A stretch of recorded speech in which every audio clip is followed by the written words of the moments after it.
হাজারো রকম নেতিবাচক বক্তব্যের ঝড় এখন বাংলাদেশের টেকনাফ থেকে তেঁতুলিয়াতে বইছে। আমাদের বাংলাদেশে একটা কথা আছে, হাতি যখন গর্তে পড়ে তখন চামচিকা জাতীয় যে প্রাণী, অতি তুচ্ছ প্রাণী, ঘৃণিত, নিন্দিত, দুর্গন্ধ চামচিকা আপনারা অনেকেই দেখেছেন, কাছাকাছি গিয়েছেন কিনা জানি না। আপনারা যদি স্পর্শ করেন তো দেখবেন যে সেই চামচিকার শরীর থেকে বিকট দুর্গন্ধ আসছে, জীবাণু ছড়ায়, বাদর প্রজাতির প্রাণী এবং দেখতে কুৎসিত, ভীষণ রকম কুৎসিত। তো হাতিকে যদি আপনি সিমটম বা সিনড্রম, দুটো শব্দ এখানে, সিনড্রম, সিমটম অ্যান্ড সিনড্রম, দুভাবেই আপনি ব্যবহার করেন। এটা একটা রাজস্বিকতার প্রতীক। হাতি শক্তির প্রতীক, মর্যাদার প্রতীক, আভিজাত্যের প্রতীক এবং সর্বোচ্চ মানের, জমিনে সর্বোচ্চ মানের। যেমন বাঘ বা সিংহ, এদের রাজস্বিকতা একরকম, আর হাতির যে রাজস্বিকতা সেটা আবার অন্যরকম। তো সেই হাতি যখন কোনো গর্তের মধ্যে পড়ে যায় তখন চামচিকা জাতীয় প্রাণী যাদের কথা বললাম তারা গিয়েও সেখানে নানা রকম উৎপাত শুরু করে, এবং এটি বাংলা প্রবাদ এবং প্রবচনে ওভাবে এসেছে। তো এখন শেখ হাসিনাকে নিয়ে বাংলাদেশে যারা কথাবার্তা বলছে প্রায় বেশিরভাগ লোকই খুবই আপত্তিকর কথাবার্তা বলছেন। এর মধ্যে অনেক প্রাজ্ঞজন আছেন, গুণীজন আছেন, তারা শেখ হাসিনার সমালোচনা করছেন, তবে যথেষ্ট শালীনতা নিয়ে, ভীষণ রকম শালীনতা নিয়ে। এবং যারা আরও উঁচু মার্গের লোক, বড় বড় দলে, তারা শেখ হাসিনার সম্পর্কে একটি টু শব্দ এখন পর্যন্ত উচ্চারণ করেননি। এর কারণ হলো ভদ্রলোকের যে লক্ষণ, ভালো মানুষের যে লক্ষণ, তারা কখনই কোনো বিপদগ্রস্ত মানুষ, কোনো পরাজিত মানুষ, কোনো মৃত মানুষ, কিংবা যে মানুষ আর এখন দৃশ্যপটে নেই তাদেরকে নিয়ে কথা বলা, সমালোচনা করা একটা কাপুরুষতার লক্ষণ বলে মনে করেন। ফলে আপনি দেখবেন যে আমরা অনেকেই হয়তো শেখ হাসিনাকে নিয়ে সমালোচনা করছি, কিন্তু এখনও পর্যন্ত জনাব তারেক রহমান সাহেব, কিংবা মির্জা ফখরুল ইসলাম আলমগীর সাহেব, কিংবা ধরুন একেবারে আওয়ামী লীগ জমানাতে তার যারা মারাত্মকভাবে ক্ষতিগ্রস্ত হয়েছেন, অনেক ব্যবসায়ী, কামলা থেকে শুরু করে সবাই, তাদের মধ্যে যারা শ্রেষ্ঠতর, তারা একটা টু শব্দ এখন পর্যন্ত উচ্চারণ করেননি। এবং তারা সবাই আওয়ামী লীগ যতদিন ক্ষমতায় ছিল তখন 10 মুখে শেখ হাসিনার সমালোচনা করেছেন বাপের বেটার মতো। তারপর আওয়ামী লীগের সমালোচনা করেছেন বীরের মতো, কিন্তু এখন এই দুঃসময়টাতে তারা করছে না। কিন্তু কিছু মানুষ দেখা গেল যে ভীষণভাবে একেবারে এই বাংলাদেশে বসে এই মুহূর্তে শেখ হাসিনার সেই পার্সোনাল একটা পায়ের নখ থেকে চুল পর্যন্ত প্রায় প্রতিটি জিনিস নিয়ে খুবই নিম্নমানের শব্দ ব্যবহার করে, আলাপ আলোচনা করে তাকে ছোট করার চেষ্টা করছে। এবং এই সকল কথাবার্তার মধ্যে একটি কথা খুব বেশি ইন্টেলেকচুয়ালি অনেকে বলার চেষ্টা করছেন, সেটা হলো শেখ হাসিনা সাইকোপ্যাথ। এখানে প্যাথোলজি এবং সাইকোলজি, এই দুটো জিনিস একত্র করা হয়েছে। আপনি যদি মানসিকভাবে বিকলাঙ্গ হন, খ্যাপাটে হন, পাগলাটে হন এবং অসুস্থ চিন্তা চেতনা, দুষ্ট বুদ্ধি, মানে কোনো ভালো জিনিসই আপনার মধ্যে আসে না, একেবারে রীতিমতো বদ্ধ উন্মাদ। তো আমাদের দেশে উন্মাদরা কী করে? যেখানে মল ত্যাগ করে সেখানে খায়, যেখানে মল ত্যাগ করে সেটার উপর ঘুমিয়ে পড়ে। এইরকম বদ্ধ উন্মাদ প্রকৃতির কোনো মানুষ যদি শারীরিকভাবে তার উন্মাদনার কারণে বিকলাঙ্গ হয়ে পড়ে, প্যাথোলজিক্যালি বিকলাঙ্গ হয়ে পড়ে, আপনি দেখবেন পাগল যারা হয়, পাগলের পায়খানা আপনারা দেখেছেন কিনা, আমরা ছোটোকালে দেখেছি, আমাদের গ্রামে অনেক পাগল হতো। তো আমরা সে পাগল দেখতাম এবং দেখতে যেতাম অনেক দূরে, শিকল দিয়ে তাদেরকে বেঁধে রাখা হতো এবং তারা যে মলমূত্র ত্যাগ করতো এটা সাধারণ মানুষের মতো নয়। এই যে পাগলামির কারণে তাদের যে শরীরের বিবর্তন ঘটেছে, এই বিবর্তনটাকে একত্র করে মানসিক পাগলামি এবং শারীরিক পাগলামি, এটিকে বলা হয় সাইকোপ্যাথ।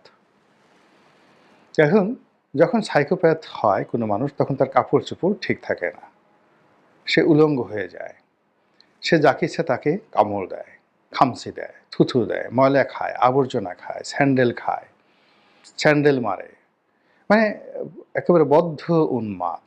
তো সেটা বলা হচ্ছে শেখ হাসিনা সাইকোপ্যাথ। তো এই কথাটা আপনি কি বলবেন?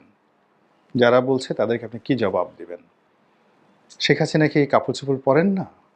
তিনি যদি সাইকোপ্যাথ হন, এরকম একটা বদ্ধ উন্মাদকে হাসপাতালে না নিয়ে ভারত যে তাকে রাষ্ট্রীয় মর্যাদা দিয়ে রেখেছে, নরেন্দ্র মোদী তার সাথে কথা বলছে, ডোনাল্ড ট্রাম্পের মতো মানুষ তাকে নিয়ে কথা বলছেন, ইট মিনস সারা পৃথিবীর যে রাজাবাদশা সবাই সাইকোপ্যাথ হয়ে আছেন, বদ্ধ উন্মাদ হয়ে আছেন, আর আপনি বা আমি, আমরা যারা বাংলাদেশে, আমরা সবাই একেবারে ফেরেশতার পর্যায়ে সততা নিয়ে আছি। এই কথাগুলো ইদানিং হচ্ছে এবং মানুষ প্রতিবাদ করছে না। এই যে আমরা যে প্রতিবাদ করছি না, এটাও আমাদের নিজেদের প্রতি জুলুম। অনেকে এই কথা শুনে খুব খুশি হচ্ছে, অনেকে আবার সাইকোপ্যাথ কাকে বলে এই জিনিসটা না বুঝেই তারা মনে করছেন এটা একটা বৈজ্ঞানিক শব্দ, কঠিন শব্দ, নিশ্চয়ই এটার একটা কোনো ভালো মানে আছে, গুরুত্বপূর্ণ একটা অর্থ আছে বটে। তো যেহেতু সে এই অর্থ জানে না, আবার জিজ্ঞেস করতে তার যথেষ্ট লজ্জা হয়, তো সে মনে করে আচ্ছা ঠিক আছে, শুনলাম, ভালো কথা, চুপচাপ আছে। তো অনেকে যারা বুঝেন তারা আনন্দ পান যে ঠিক আছে, শেখ হাসিনাকে এতকাল অপছন্দ করতাম, তাকে এখন বদ্ধ উন্মাদিনী বলা হচ্ছে, তো খুশি, ভালো খুশি। আর যারা শেখ হাসিনাকে পছন্দ করেন বা না করেন, কিন্তু একটা সুস্থ ধারার মানুষ হিসেবে নিজেকে মনে করেন, তারা অন্য যে কোনো মানুষকে যদি এরকম সাইকোপ্যাথ বলা হয়, তখন তারা অসম্মানিত বোধ করেন, বিব্রত বোধ করেন। তো এই জিনিসগুলো বাংলাদেশে চলছে। তো যা হোক, যেটা বলছিলাম যে যারা সমালোচনা করছেন দশ মুখে, সামাজিক মাধ্যমে, গণমাধ্যমে তাকে সাইকোপ্যাথ বলার চেষ্টা করছেন, একেবারে চোখ গোল গোল করে, আঙ্গুল উঁচু করে, অথচ এই মানুষগুলো শেখ হাসিনা যখন ছিলেন, তখন শেখ হাসিনা যদি খালি তাদের দিকে চোখ গরম করে তাকাতেন, অনেকের কাপড় চোপড় জাইঙ্গা সমস্ত কিছু নষ্ট হয়ে যেত। তো সেই মানুষগুলো অলনে ছাড়েন, এখন খুব শক্তিশালী হয়ে পড়েছে। এখন আমার বক্তব্য হলো যে শেখ হাসিনা যদি সাইকোপ্যাথই হবেন, তাহলে তাকে কেন্দ্র করে এত উন্মাদনা কেন? তাহলে বাংলাদেশের সব মানুষ কি পাগল হয়ে গেল? কেন তাকে কোটি কোটি মানুষ ভালোবাসে?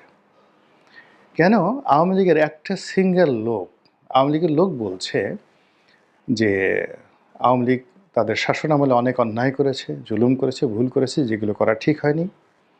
২ নম্বরে আওয়ামী লীগের অনেক দায়িত্ববান লোক বলার চেষ্টা করছে যে এই দলের মধ্যে একটা অলিগার শ্রেণী তৈরি হয়েছে, যারা শেখ হাসিনাকে বিভ্রান্ত করেছেন, নিজেরা দুর্নীতি করেছেন, সম্পদের পাহাড় তারা গড়ে তুলেছেন এবং শেখ হাসিনাকে একা ফেলে যে যার মতো চম্পট মেরেছেন দেশের বাইরে গিয়ে। এই জিনিসগুলো কিন্তু আওয়ামী লীগের মধ্যে আলোচনা হচ্ছে। অনেকে মৃদুভাবে শেখ হাসিনাকে সমালোচনা করছেন যে তিনি ভালো লোকগুলোকে বাদ দিয়ে মন্দ লোকদেরকে কাছে টেনে নিয়েছেন। কিন্তু তারপরেও শেখ হাসিনা সম্পর্কে আওয়ামী লীগের যদি 35% লোক আওয়ামী লীগ করে, তাদের একজন লোক, সিঙ্গেল আওয়ামী লীগের একজন লোককে খুঁজে পাবেন না যারা শেখ হাসিনাকে সাইকোপ্যাথ হিসেবে মনে করে, তাকে অসম্মান করে, বা আগামীতে আওয়ামী লীগের নেতৃত্বে শেখ হাসিনার পরিবর্তে অন্য কোনো বিকল্প ব্যক্তি সোহেল তাজকে দেখতে চায়। এরকম একটা সিঙ্গেল লোক আওয়ামী লীগে কিন্তু নেই। যারা আওয়ামী লীগের বিরোধী শক্তি, তারাই যাকে তাকে আওয়ামী লীগের সভানেত্রী বানায়, সভাপতি বানায়, যাকে তাকে আহ্বান করে। কিন্তু আওয়ামী লীগের যারা লোকজন, তারা কিন্তু শেখ হাসিনাকে নিয়ে সিমেন্টেড আছে। এর কারণটা কি? এর কারণটা আমি আমার নিজের জীবন থেকে বলি। তার অনেক ত্রুটি আছে, ভুল আছে, অপরাধ আছে, এবং তিনি ঠোঁটকাটা স্বভাবের। সেই 1981 সন নয়, আপনি বঙ্গবন্ধুর অসমাপ্ত জীবনীতে পড়ে দেখবেন, যাদের সঙ্গে ডক্টর ওয়াজেদ অর্থাৎ শেখ হাসিনার হাজব্যান্ড সম্পর্ক রয়েছে, তারা কিংবা শেখ হাসিনার সঙ্গে ব্যক্তিগত সম্পর্ক রয়েছে। ওনার মূল ব্যাপার হলো যে তার মুখে কোনো কথা আটকায় না। তো তিনি দেখা গেল অনেক সময় অনেককে অনেক বেফাঁস মন্তব্য তিনি করে ফেলেন, অসম্মান করেন, খোঁটা দিয়ে কথা বলেন, ডেকে নিয়ে দাওয়াত করে খোঁটা দিয়ে কথা বলেন। কিন্তু সবার উপরে তার যে জিনিসটি রয়েছে সেটা হলো মানবতাবোধ, ভদ্রতাবোধ এবং আবহমান বাঙালির যে কৃষ্টি কালচার, তার সঙ্গে the political leadership and quality. এবং এখানে শেখ হাসিনার সমপর্যায়ের বাংলাদেশে এখন জীবিত অবস্থায় কেউ নেই। দুটো উদাহরণ দিই। প্রথম হলো যে মানে আপনাদের অনেকেরই মনে আছে যে দুইজন মানুষ তাদেরকে খুব তুচ্ছ তাচ্ছিল্য করে শেখ হাসিনা দুটো কথা বলেছিলেন। একটা হলো যে এক সময় আমাদের প্রয়াত ব্যারিস্টার রফিকুল হক, খুব নামকরা। তো ব্যারিস্টার রফিকুল হক তিনি এই তত্ত্বাবধায়ক সরকারের প্রধান হবেন শেখ হাসিনার জামানাতে, এইরকম বিভিন্ন আলাপ আলোচনা যখন হচ্ছিল, তখন তিনি একসময় বলে ফেলছিলেন যে ঠিক আছে, জনগণ যদি চায় আমি হব। তখন তাকে ঠাট্টা করে বলছিলেন যে মুই কার খালুরে, মানে তাকে কেউ জিজ্ঞাসা করে না, নো ওয়ান আস্কস হিম, আমি কে জিজ্ঞাসা করে না। কিন্তু তিনি নিজেই বলেন যে আমি কার খালু, একটু বলে দাও তো। মানে খুবই একটা তাচ্ছিল্যমূলক কথা তাকে বলেছিলেন এবং তিনি সেটা শুনে খুব কষ্ট পেয়েছিলেন। তারপর দ্বিতীয়ত হলো ডাক্তার এ.কিউ.এম বদরুদ্দোজা চৌধুরী, সাবেক রাষ্ট্রপতি। তাকে নিয়েও তিনি একটা কটূক্তি করেছিলেন যে আমাদের বধূ কাকা, আপনাদের অনেকের হয়তো মনে আছে আমাদের বধূ কাকা, এটি নিয়ে সেই সাবেক রাষ্ট্রপতি একটা বিবৃতি দিয়েছিলেন। কিন্তু এত কিছুর পরেও আবার এই মানুষদের সঙ্গে তার যে ব্যক্তিগত সম্পর্ক তিনি গড়ে তুলেছেন এবং সেটা তিনি যখন তাদেরকে ডাকতেন আর নিমন্ত্রণ জানাতেন, সেটি তিনি দেখতেন যে তার আমন্ত্রিত মেহমানরা কোনো রকম ভনিতা না করে কিসের যেন আকর্ষণে তার কাছে চলে যায়। ব্যারিস্টার রফিকুল হক আমাকে নিজে বলেছেন যে দেখুন, যে আমি তো দুই দলের সঙ্গে আমার সম্পর্ক, আওয়ামী লীগের সঙ্গেও আমার ভালো সম্পর্ক ছিল, আমাকে তুমি তুমি করে বলতেন। তা আমরা একবার বেড়াতে গিয়েছিলাম, আমি আমার স্ত্রী ব্যারিস্টার রফিকুল হক, আমরা একটা লং ড্রাইভে গিয়েছিলাম। সেই ওনার যে বিভিন্ন কর্মকাণ্ড গাজীপুরে রয়েছে, তো সারাদিন আমরা একসঙ্গে ছিলাম। তো ওই সময়টা আমাদের মধ্যে বিভিন্ন রকম কথাবার্তা হয়েছে। এই রাজনৈতিক কথাবার্তার মধ্যে তিনি বললেন যে দেখো, খালেদা জিয়ার সঙ্গে আমার সম্পর্ক আছে, তো আমি তাদের অনুষ্ঠানে যাই, তো আমি এলাম গেলাম, এটা উনি কখনো তাকিয়েও দেখেন না। তো অনেকে আমাকে জোর করে ওনার সামনে নিয়ে যান, নিয়ে যাওয়ার পরে আমি সালাম দিতে বাধ্য হই। আমি তাকে সালাম দিলাম, উনি হয়তো সালাম নিলেন বা নিলেন না, উনি বসে থাকলেন। তো আমি কখন চলে আসলাম গেলাম, এটা উনি খেয়ালও করেন না। তার আন্তরিকতার অভাব নাই, কিন্তু এটা তার একটা কালচার। কিন্তু শেখ হাসিনা দেখা যাচ্ছে আমাকে গালাগালি করতেছে বা আমার সম্পর্কে বাজে কথা বলছে, কিন্তু যেই মুহূর্তে আমি তার কাছে যাই বা তার কোনো অনুষ্ঠানে যাই, তিনি যেখানেই বসা থাকেন না কেন চেয়ার থেকে দৌড়ে আসেন, এসে আমার হাতটা ধরেন, তারপর আমাকে বসান, নিজের হাতে তিনি বেড়ে খাওয়ান। তো খাওয়ার পরে এরপরে আমি যখন চলে আসবো তখন আবার আমাকে এগিয়ে দেন হাজার হাজার মানুষের মধ্যে। তো এখন ফলে কি হচ্ছে যে তার অনেক ব্যবহার আমি খুব বিরক্ত, কিন্তু আমি তো তাকে ভুলতে পারছি না, আমি তাকে অ্যাভয়েড করতে পারছি না। ব্যারিস্টার রফিকুল হকের কথা, আমার নিজের কথা বলি। ধরুন আমি তার দ্বারা 2014 সনের পরে মারাত্মকভাবে ক্ষতিগ্রস্ত হয়েছি এবং তিনি সালমান এফ রহমান সাহেবের পক্ষ অবলম্বন করে তারপর তিনি যাকে বলা হয় আমাকে যেভাবে জেলে পাঠিয়েছেন, আমার সারাটা জীবন তার প্রতি ক্রোধান্বিত থাকা দরকার। কিন্তু দেখা গেল যে বিভিন্ন সময়টিতে তিনি আমার খোঁজখবর রেখেছেন যেন আমার কোনো অসুবিধা না হয়। এমনকি 2018 সনের যে নির্বাচন হলো, সেই নির্বাচনে তো আমি প্রায় যাকে বলা হয় মারাই যাচ্ছিলাম। ছাত্রলীগ, আওয়ামী লীগ, স্থানীয় গুন্ডা পান্ডারা এমনভাবে আমাকে আক্রমণ করেছে যে আই হ্যাড নো ওয়ে। এরপরে আমি তার খুব কাছের একজন জেনারেল, তাকে ঘটনাটা জানালাম এবং তিনি যখন শেখ হাসিনাকে বললেন, প্রধানমন্ত্রীকে বললেন, তখন প্রধানমন্ত্রী বললেন যে ঠিক আছে, ওকে প্রোটেকশন দাও। এবং সেই প্রোটেকশন দিয়ে তিনি সেই দেখা গেল যে আমাকে সেই পুলিশ প্রোটেকশনে সেখান থেকে আমি নির্বাচনের পরে নিরাপদে ঢাকা আসলাম, এবং যদি সেই পুলিশ প্রোটেকশন উনি না দিতেন, না বোঝার চেষ্টা করি যে আমি তার দল ছেড়ে চলে গেছি বিএনপিতে, এতে তিনি অপমানিত, লাঞ্ছিত। তো সেখানে আমাকে পুলিশ প্রোটেকশন না দিয়ে তিনি তো আমাকে আরও লাঞ্ছিত করার কথা, কিন্তু তিনি সেটা করেননি। আমার বিপদের সময় আমি তাকে বলিওনি, কেবলমাত্র আমার পক্ষে একজন তার ঘনিষ্ঠ মেজর জেনারেল, তিনি তাকে গিয়ে বলেছেন। তো তিনি বলছেন যে ওকে, ডু ইট, এবং তারেক সিদ্দিকী সাহেবকে বলেছেন যে ঠিক আছে, এটা করো। এই গেল এক। ২ নম্বর হলো যে যখন আমি মনোনয়ন পেলাম, তো মনোনয়ন পাওয়ার পরেও তার আগে ওনার সাথে আমার ওইরকম কোনো ঘনিষ্ঠতা ছিল না। উনি আমার বায়োডাটাটা দেখেছেন, পড়েছেন। তো আমি যখন ওনার কাছে মনোনয়নপত্র আনতে গেলাম, তো তিনি বললেন যে দেখো, তোমার বায়োডাটা দেখেছি, তোমার বায়োডাটা মনোযোগ সহকারে পড়েছি, এবং আমার কাছে মনে হয়েছে যে ইউ আর এ চ্যালেঞ্জিং বয়। তো তোমাকে একটা চ্যালেঞ্জ দিলাম, ওখানে ক্ষমা জাহাঙ্গীর আছে, তোমাকে প্রতি পদে পদে তোমাকে সর্বনাশ করার চেষ্টা করবে। ওখানকার আওয়ামী লীগের যে সংগঠনের অনেক জটিলতা আছে, তোমাকে দাঁড়াতে দেবে না। কিন্তু যেহেতু তোমার বায়োডাটাটা আমি দেখেছি, আমি জানি যে এই সকল পরিস্থিতি তুমি মোকাবেলা করতে পারে, যাও, গো অ্যান্ড উইন। বিশ্বাস করেন, আমার এই জীবনে আমাকে নিয়ে মূল্যায়ন, এভাবে মূল্যায়ন আমার জীবনে দ্বিতীয় কোনো ব্যক্তি করতে পারেনি। জাস্ট উইদিন 1 or 2 মিনিট, এই হলো অবস্থা। তো এরপরে যখন আমি আবার নির্বাচন হয়ে গেল, তো নির্বাচন হওয়ার পরে যখন বঙ্গভবনে গেলাম, তো বঙ্গভবনে যাওয়ার পর শপথ গ্রহণ অনুষ্ঠান হচ্ছে দূর থেকে। কাজী জাফরুল্লাহ, যে আওয়ামী লীগের প্রেসিডেন্ট মেম্বার, উনি আমাদের দূর সম্পর্কের আত্মীয়। তো ওনার স্ত্রী নীলুফার জাফরুল্লাহ, উনিও সংসদ সদস্য হয়েছিলেন ভাঙা থেকে। তো দূর থেকে তিনি দৌড়ে আসছেন, এসে আমার হাত ধরলেন যে দেবর, তোমার সঙ্গে আমার কখনো পরিচয় হয়নি, আমি জানি তুমি আমাদের আত্মীয়, তো তোমাকে দেখার খুব শখ, ভীষণ রকম শখ ছিল। তা আমি ভাবি কেন কেন বলে যে যখন নির্বাচন চলছিল ওই ইলেকশনের সময়, অর্থাৎ 2008 সনের ডিসেম্বর মাসে, তখন সাবেক প্রধানমন্ত্রী শেখ হাসিনা এই কাজী জাফরুল্লাহর যে মা, তাকে দেখতে গিয়েছিলেন ধানমন্ডির বাসাতে, যেমুন্নেছা। তো এই তার যে কাজী জাফরুল্লাহ সাহেবের যে নানা বাড়ি, সেটা হলো আমার নির্বাচনী এলাকার 10 মিনাতে তালুকদার বাড়ি, খুব নামকরা বাড়ি। তো সেখানে গিয়ে তিনি ওই কাজী জাফরুল্লাহ সাহেব দাঁড়ানো, তার স্ত্রী দাঁড়ানো, তো সেখানে ওখানে তিনি সেই কাজী জাফরুল্লাহ সাহেবের যে আম্মা, তাকে বলছেন যে চাচি, তো চাচি না, তো তাকে মামা ডাকেন, তো মামার হলো মা, তো মামার মা হলো দাদি বা নানি এরকম।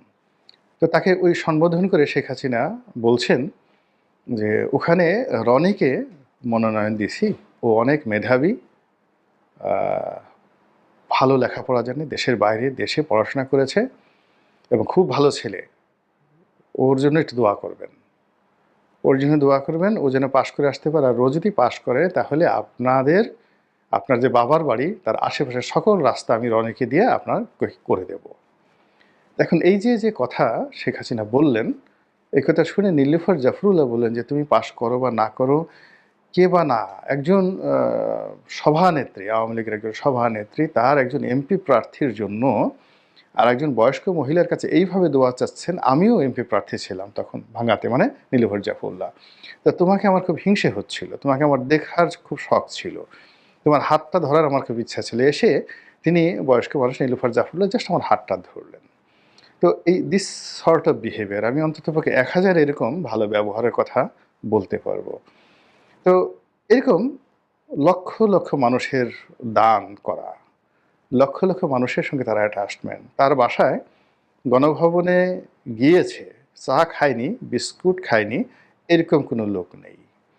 এবং তিনি তার দলের এই যে নেতাকর্মী সারা বাংলাদেশের বিভিন্ন ওসিলাতে তিনি সারা বছর সেখানে শামিয়ানা টানিয়ে রাখতেন, এবং উপলক্ষ হলেই 3000-4000 লোকের দাওয়াত করে সেখানে খাওয়াতেন, তাদের সঙ্গে ভাব বিনিময় করতেন। ফলে এই যে বিশাল শ্রেণীর লোকের সঙ্গে তার যে অ্যাটাচমেন্ট, তার যে বন্ধুত্ব, তার যে আকুতি, এটা সাধারণ মানুষ কিন্তু ভুলতে পারছে না। ফলে আপনি যত বেশি সাইকোপ্যাথ বলবেন, বদ্ধ উন্মাদিনী বলবেন, তত বেশি এই যে তার সঙ্গে আপনি গিয়ে দেখুন তো, এই যে তার একটা ট্রাস্ট আছে, ফাউন্ডেশন আছে। এই ফাউন্ডেশন থেকে কত লাখ ছেলে মেয়েকে নিয়মিত যাকে বলা হয় উপহার দেওয়া হয়। আপনি এটা খোঁজ নিয়ে দেখেন তো তার কতজন পালিত পুত্র রয়েছে এবং পালিত কন্যা রয়েছে, এবং সমাজের এমন এমন স্তর থেকে তিনি তাদেরকে তুলে এনেছেন, ওখানে ওই সমস্ত পরিবারের ছেলে মেয়েদেরকে আপনি তাদের দিকে তাকাবেনই না। এই যে ফুলবাড়িয়াতে অগ্নিকাণ্ড ঘটনা ঘটলো, সেখানে যারা অগ্নিকাণ্ডের শিকার হলেন, সেখান থেকে তিনি দুটো মেয়েকে নিজের কন্যা হিসেবে নিলেন, এবং শেষ দিন পর্যন্ত তিনি প্রতি বছর কয়েকবার তাদেরকে গণভবনে দাওয়াত করে খাওয়াতেন, নিজের মেয়ের মতো করে। জামাইকে আদর করতেন, মেয়েকে খাওয়াতেন। ওই যে একবার একটা পূর্ণিমা ধর্ষিত হয়েছিল, মনে আছে আপনাদের? সিরাজগঞ্জের একটা মেয়ে পূর্ণিমা। তো সেই পূর্ণিমা এবং পূর্ণিমার পরিবারের সাথে একটু কথা বলে দেখেন তো যে শেখ হাসিনার যে অবদান সেই পরিবারের প্রতি, এইরকম অবদান বাংলাদেশের কোনো রাজনীতিবিদদের আছে কিনা? কোনো রাজনীতিবিদের স্বাধীনতার পরে এখন পর্যন্ত, এমনকি বঙ্গবন্ধুরও ওইরকম অবদান নেই। এই যে তার যে মানবিক গুণাবলী, তার দানবীয় গুণাবলীটা, যারা বলছেন তিনি ওই অমুক মেজর বজলুল হুদাকে নিজের হাতে জবাই করছেন, সাইকোপ্যাথ, আমি কোনো বিতর্কে যাব না। কিন্তু মানবিক শেখ হাসিনার যে জায়গাগুলো তিনি তৈরি করেছেন 1981 সন থেকে আজ অবধি, প্রায় 45 বছর ধরে। তো এই যে 45 বছরের তার যে মানবিক কর্মকাণ্ড, এই মানবিক কর্মকাণ্ড যতক্ষণ না পর্যন্ত আরও একজন রাজনীতিবিদ অতিক্রম করতে না পারবেন with a better shape, better activities, ততক্ষণ পর্যন্ত এরকম কোটি কোটি মানুষ যারা গালি দিবেন তাকে, তারা কেবলই তাদের অভিশাপের উপলক্ষ হবেন। আবার অন্যদিকে তার চেয়ে যদি ভালো কাজ আমরা কেউ করতে না পারি, সেক্ষেত্রে শেখ হাসিনার এই যে রাজনীতি, এটিকে মোকাবেলা করা সম্ভব নয়। বোঝার চেষ্টা করুন যে তিনি আওয়ামী লীগের জন্য রাজনীতি করেন, বিএনপির জন্য নয়, জামাতের জন্য নয়। জামাতের আমির জামাতের লোকের কাছে খুবই প্রিয়। তারেক রহমান সাহেবকে আওয়ামী লীগের লোকজন যতই খারাপ মনে করুক না কেন, তিনি তাদের লোকের কাছে প্রিয়। আর শেখ হাসিনাকে যতই খারাপ বলেন না কেন, তিনি আওয়ামী লীগের লোকের কাছে খুবই প্রিয়। তো অ্যাজ এ হোল এখানে রাজনীতিতে আপনার পকেটে হাত দিতে হবে, নিজের ঘরের খাবার খাওয়াতে হবে, এবং মানুষ চিন্তা করবে যে আমি বেগম খালেদা জিয়ার বাসায় গিয়ে কয়দিন খেয়েছি, তিনি কয়দিন আমাকে হাতে করে খাইয়েছেন, তারেক রহমান সাহেব কয়দিন তার বাসায় দাওয়াত করে খাইয়েছেন, বা তারেক রহমান সাহেবের ওয়াইফ কয়দিন সেই তার অভ্যাগত অতিথিদেরকে নিজের হাতে রান্না করে খাইয়েছেন।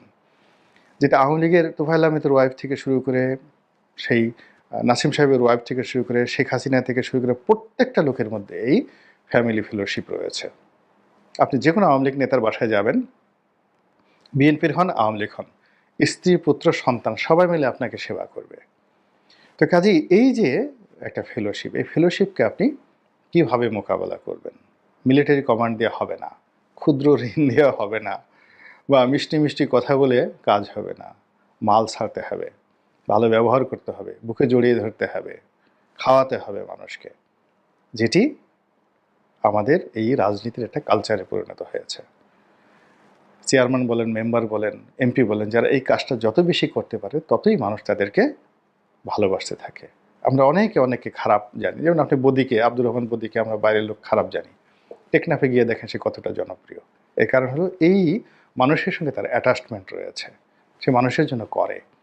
তা আপনি কোনো সময় মানুষের জন্য কিছু করবেন না, খালি বড় বড় কথা বলবেন, ন্যায় নীতি কথা বলবেন, ওই লোকজন বাগে পেলে চড়াইয়ে 32টা দাঁত আপনাকে খুলে ফেলবে। যারা তাদের জন্য খাওয়ায় পরায়, তাদেরকে তারা ভালোবাসে, সে দস্যু বনহুর হোক